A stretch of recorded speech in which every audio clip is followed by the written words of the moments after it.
Dangal's global box office revenue was 2000 crore, Bahubali 1800 crore, Padmavat 585 crore, Three Idiots 460 crore, Simba 400 crore.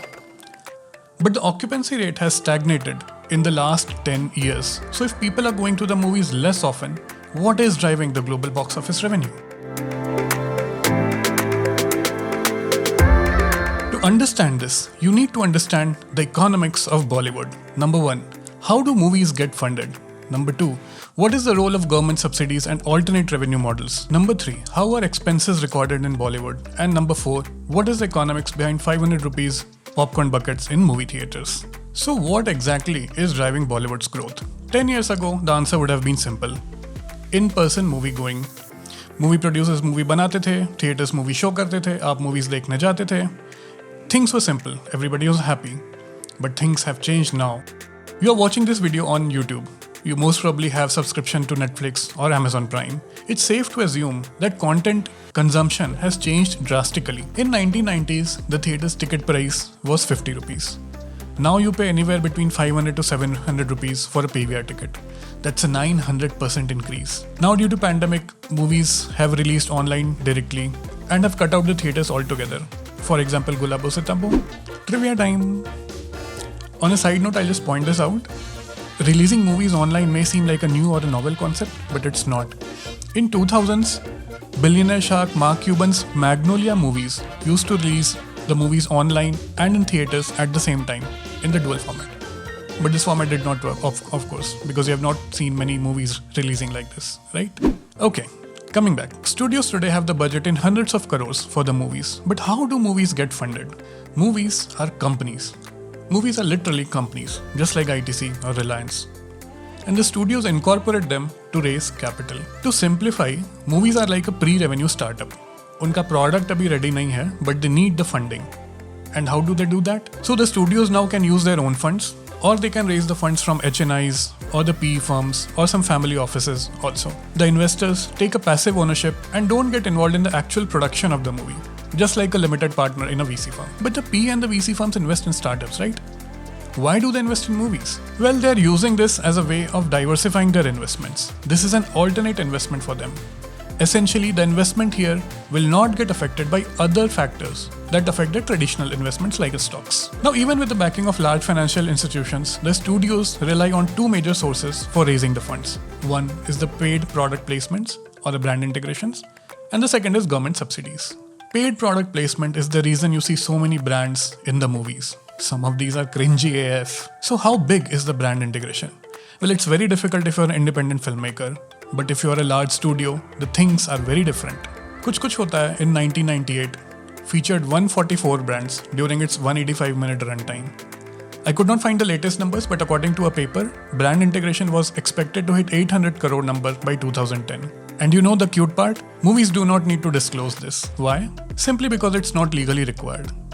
And they want small social media influencers to be transparent in this regard. If you want to read the paper on the product placement in detail, I've shared the link in the description below. Government subsidies. This is exactly what the name suggests. They are offered by the states and most states have them. They were started to bring the movie creation jobs in the state. For example, the state of Uttar Pradesh offers 1 crore subsidy if half of the movie has been shot there, or a 2 crore subsidy if 2/3 of the movie has been shot there. Some foreign governments also offer incentives to shoot at their location. This could be in the form of visa facilitation, tax rebates, or sometimes even bearing the cost of production. Fiji government offers around 47% of the production cost of films being shot there. Dawn 2 got a subsidy of 25 crore from German government. Ra1 got a subsidy of 30 crore from UK government. And what do such foreign countries get in return? After Zindagi Na Milegi Dobara, Spain saw an increase of 32% in Indian tourists. So you see, the government offers these subsidies because the reach of the movies offers them multiple benefits. Expense management. Movies की accounting बहुत ही गजब की चीज होती है. Let me give you an example of how producers record their expenses so that उनको कम net profit हो. And low net profit means low taxes. Also, sometimes the movie is based on a book, and the producer may have an agreement with the author of paying X% royalty based on the net profit. And so, low net profit means low royalty payment.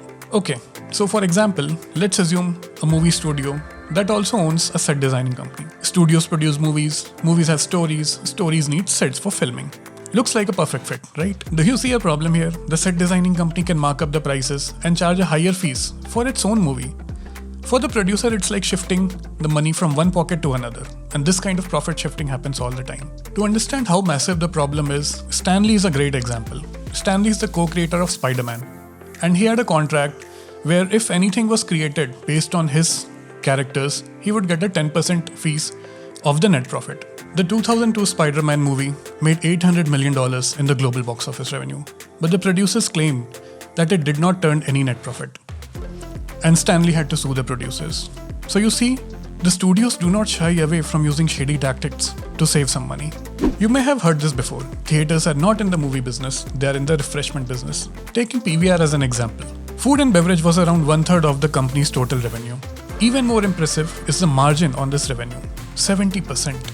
Now, if food segment is producing such great numbers, why do theater companies have not generated great returns over the years? And the answer to this is the way studios charge the theaters to show the movies.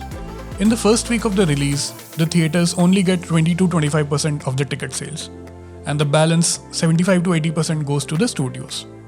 And आपको पता है, movies के release के first week में or maybe second week में ही majority of the audience goes to see the movie. In the second week, the theater's share increases to around 30%, and the balance goes to the studios. In the next week, theater's share increases more, and the balance goes to the studios. This revenue share agreement is the exact reason why your popcorn is so expensive. Do you think studios are not doing good to the theaters? Disney is a global studio. For the 2017 Star Wars movie The Last Jedi, they told the theaters that they would receive 0% of the ticket sales revenue of the premiere week. If you are a movie theater, what would you do? If you don't show the movie, customers would go somewhere else. If you show the movie, at least they would buy the popcorn. And why do you think Disney can get away with this? That's simple, they make great movies. So you see, movie business is a very interesting business, and the deeper you go in the rabbit hole, the more weird facts you find out. I hope you got some idea of how money functions in Bollywood. And if this video seems interesting, do hit the like button. This is Paritosh, signing off.